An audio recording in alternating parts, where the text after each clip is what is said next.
আসসালামু আলাইকুম ভিউয়ার্স। আমার দুই পাশে যে নদী দেখতেছেন, নদীগুলো কিন্তু খুবই সুন্দর। কেন জানেন? ততক্ষণ পর্যন্ত সুন্দর যতক্ষণ পর্যন্ত দূষিত না হয়। তারপরে মানুষের একটা প্রবাদ আছে যে জাতের মেয়ে কালো ভালো, নদীর পানি গোলা ভালো। হলে হবে কি, কেউ কিন্তু কালো মেয়ে বিয়ে করতে চায় না। কালো মেয়ে সকলেরই অপছন্দ। গুটি কয়েকজন যদি বিয়ে করে থাকে, তারা হয়তো তার প্রতি অনুগ্রহ করে বিয়ে করেছে। কারণ কালোটাকে কেউই পছন্দ করতে চায় না। আমি যেটা বলতে চাচ্ছি, যেটা আমার বলার যে উদ্দেশ্য, সমাজটা আসলেই খুব সুন্দর। দেখতে পাচ্ছেন আমার সামনে রাস্তাটা কত সুন্দর, সুশৃঙ্খল, সুন্দর এবং সুশ্রী, মানে একদম পরিষ্কার পরিচ্ছন্ন। আপনি সামনে যদি একটু যাই, দেখবেন এখানে হজবরল একটা অবস্থা। তেমনি আমাদের রাজনীতিটারও অবস্থা এরকম। এই যে দেখেন, এখানে রাস্তাগুলি করে কারা হাঁটে? অলি আউলিয়া গাউস কুতুব যারা আছেন, সুশী সমাজের লোক আছেন, তারা তৃণমূল পর্যায়ে আছেন, এ টু জেড যারা মানুষ, যারা আপনার আল্লাহর নিকটতম ব্যক্তি, তারা সবাই কিন্তু এই রাস্তা দিয়েই হাঁটেন। আবার যারা খারাপ, তারাও কিন্তু এই একই রাস্তাতেই হাঁটেন। তো কেন আমি এই বিষয়টা নিয়ে কথা বলতেছি? এই রাস্তাটা এই যে এখন বর্তমানে যে করা হয়েছে, এটা তত্ত্বাবধায়ক সরকার সময় করা হয়েছে। এই যে রাস্তাটা দেখতে পাচ্ছেন, একটা রাস্তা যখন করা হয় তখন এটাতে কত রকমের যে আঙ্গুল দেওয়া হয়, আমি তাদেরকে উদ্দেশ্য করে বলতেছি যারা এই আঙ্গুল দিচ্ছেন, আঙ্গুল পার্টিদেরকে বলতেছি, আপনি এমপি হয়েছেন, চেয়ারম্যান হয়েছেন, মেম্বার হয়েছেন, সংসদ সদস্য। শুধু সংসদ সদস্য হয়েই ক্ষান্ত হননি, আপনি বড় কোনো পদে পদায়িত হয়েছেন, কিন্তু লাভ কি ভাই?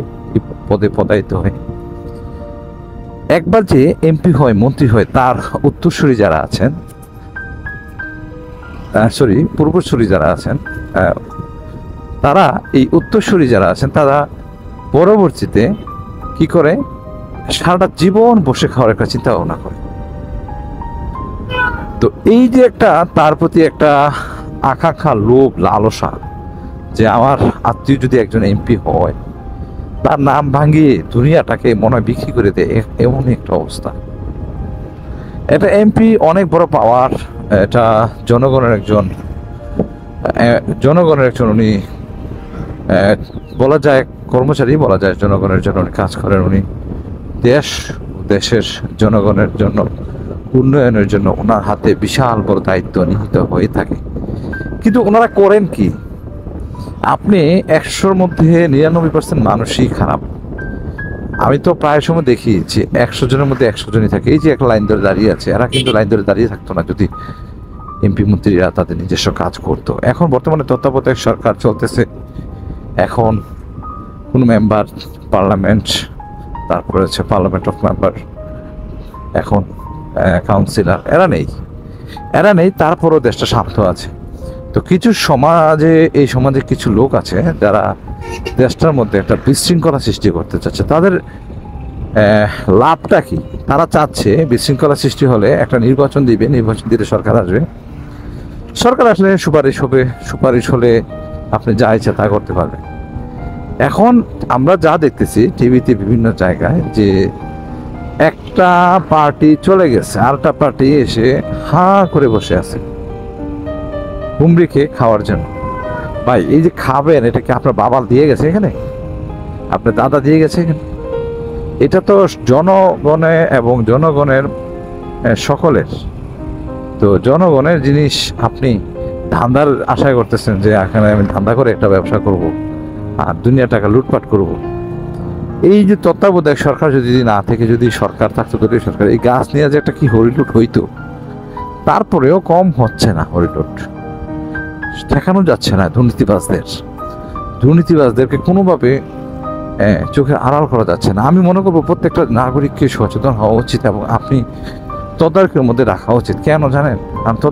তদারকির মধ্যে এই জন্য রাখা উচিত, কারণ তাদের মতো দুর্নীতিবাজদেরকে নিয়ন্ত্রণ করা খুবই জরুরি। কারণ দেশে যদি আপনি উন্নয়ন চান, এদেরকে যদি নির্মূল করা না যায়, এদেরকে যদি নির্মূল করতে না পারেন, তাহলে কিন্তু অবশ্যই দেশটা একটা ক্ষতিগ্রস্ততার মধ্যে বিলীন হয়ে যাবে। গত কিছুদিন পূর্বে যখন শেখ হাসিনা সরকার পতন হয় এবং উনি যখন দেশটা ছেড়ে চলে যায়, তখন কিন্তু দেশের অবস্থা সম্ভবত মনে হয় 185 না কত সিরিয়ালে ছিল ক্ষতিগ্রস্ত দেশের মধ্যে, সারা বিশ্বের মধ্যে। কিন্তু আল্লাহ কি অশেষ রহমত, 47তম না 45তম দেশের নাম্বার সিরিয়ালে চলে এসেছে এখন। আর দিন দিন এটার উন্নয়ন হচ্ছে, উন্নতি হচ্ছে। দেশটার উন্নয়ন দরকার, উন্নতি দরকার, শুধু তখনই দরকার যখন দুর্নীতিটা দূর হয়ে যাবে। কিন্তু দুর্নীতিটা দূর করতে পারছি কই, আর হচ্ছেই বা কই। দেশের এই শয়তানদেরকে কঠিন আইনের আওতায় আনা উচিত, তারা দুর্নীতি করে এবং দুর্নীতিগ্রস্তের সাথে সম্পৃক্ত থাকে।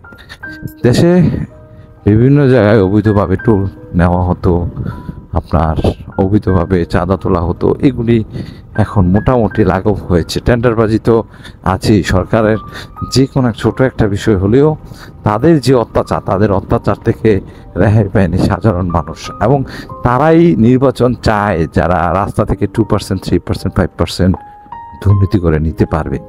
এবং রাস্তার যে অবস্থা, এই অবস্থাটাকে উন্নতি না করে তাদের নিজের উন্নয়নের কাজ করবে, এই শ্রেণীর লোকগুলি একমাত্র তার নির্বাচন। কারণ সাধারণ জনগণ, উনি তো আর এমপি হবে না, মন্ত্রী হবে না। দেশ যেভাবে ভালো চলে সেভাবেই চলুক, সেইটাই সবাই চায়। যেমন আমি চাই দেশে নির্বাচনের কোনো প্রয়োজন নেই আপাতত, মোটামুটি 20 বছর। কারণ হচ্ছে এখন আমরা চাই দেশটা সাধারণ থাকুক, স্বাভাবিক থাকুক, দেশ উন্নয়ন হোক, দেশের উন্নয়নের শিখরে এগিয়ে যাক। আমরা এই জিনিসটাকে সবসময় মনে প্রাণে ধ্যান ধারণার মধ্যে ভেবে চিনতে থাকি। সবসময় আমরা এই জিনিসটাকে এভাবেই ভেবে থাকি। আমরা এখানে আসলাম, এখানে একটা হচ্ছে আপনার দুধের ফ্যাক্টরি। তো এই আর কি, মানুষের জন্য কাজ করে থাকে। এই যে আমার সামনে একটা পার্কের মতো দেখতেছেন, এটা হচ্ছে কি বলবো, নারী সমাজ ধ্বংসের একটা স্থান। এই যে এই সময়ের মতো সময়ে এসে এখন দেখবেন যে তারা এসে এখানে জুটি বেঁধে বসে আছে। এমনি তো সিলেটে একটা ঘটনা ঘটে গেছে গত কিছুদিন পূর্বে। ছিলাম মোগলাবাজার থানাধীন ছিলামে, কি হয়েছে আপনার 6 জনকে কট খেয়ে জোর করে বিয়ে করে দিচ্ছে। তো এইগুলা সমাজটাকে নষ্ট করে, ধ্বংস করে, এছাড়া আর কিছুই না। যেটা আসলে খুবই খারাপ, খুবই দুঃখজনক, খুবই বেদনাজনক। এই কাজগুলি ঠিক না করা, এই কাজগুলি মোটেও ঠিক না। তো নিরিবিলি জায়গা আছে সিলেটে, উলিয়ার স্থান। সিলেট একটা সুন্দর দেখার মতো একটা প্লেস এবং এখানে একটা পবিত্র স্থান। এখানে এই মেয়ে ছেলেদের অবাধে মেলামেশা, এটা আমরা কাম্য করি না কখনোই, এটা আমরা কখনোই আশা করি না। কারণ হচ্ছে কার ছেলে কার মেয়ে স্কুলের কথা, প্রাইভেটের কথা বলে এসে এখানে এই কাজগুলি করতেছে, এটার বাধা দেওয়া উচিত। এই যে স্কুল কলেজে আসতেছে মেয়েরা, কোন মেয়ে কখন কই যায় তারও তো ঠিক নেই। তো আমরা সবসময় চাই তারা ভালো থাকুক, মেয়েরা, স্কুলের ছেলেরা, কিন্তু না, তা না করে এখানে খুলে দিয়েছে বিজনেস। এই বিজনেসে ধ্বংস করে দিচ্ছে সমাজ, ধ্বংস হয়ে যাচ্ছে সমাজ।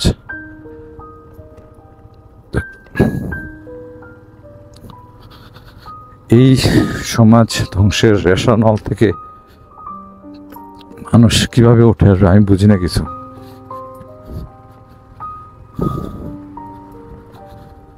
তো যে কথাটা বলতেছিলাম, যে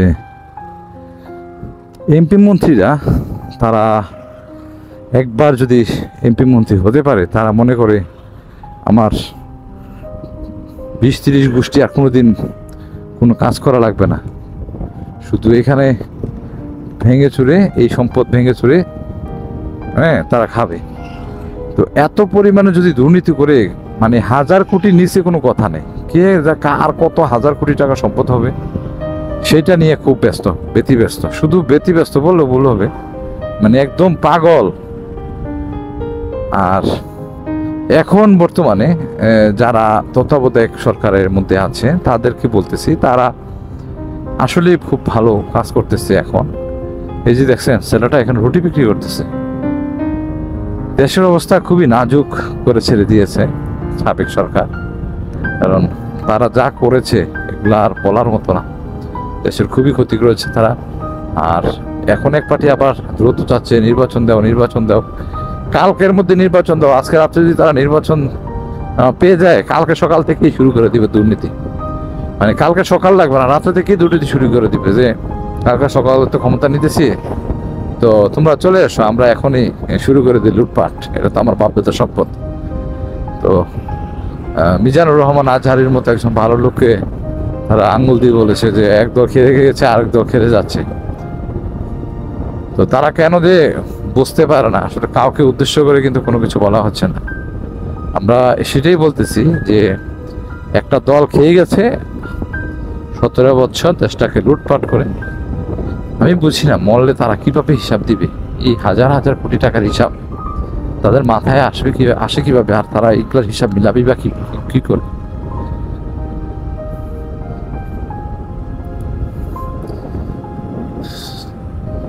ক্ষমতায় আসে দল, তারা তো ল্যান্ড প্রপার্টি দুর্নীতি করবেই। আর সম্পদ 2 টাকার কাজ 200 কোটি টাকা দেখে দেখে আর তারা এইভাবে কাজগুলো দুর্নীতি করে মেরে খেয়ে যাবে। আর প্রতিটা সরকার দেখছি রাস্তাঘাট কোনো কিছু যদি নির্মাণ করে তারা তাদের নাম দেয়। আরে ভাই, তারা তাদের নাম কেন দেয় আমি বুঝলাম না কিছু। এটা কি তার বাবার টাকা দিয়ে করছে যে তার নামটা দিচ্ছে? আমি মনে করি কোনো কিছু প্রতিষ্ঠান যদি কোনো রাস্তাঘাট কোনো কিছু হয়, নামের কি দরকার? আর নাম যদি দিতে হয় দেশে যারা রত্ন আছে, যারা দাদা দেশটাকে সুন্দর করে স্বাধীন করেছে এবং যাদের বড় বড় হস্তক্ষেপ রয়েছে, যেমন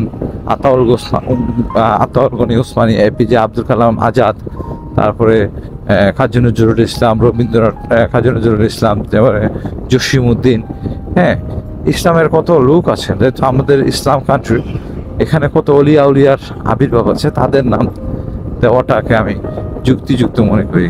কেন আপনি এমন জনের নাম দিবেন বা এমন জনের কথা বলবেন যার কথা মার্কেট খায় না, মার্কেটে তার নাম বিক্রি হয় না?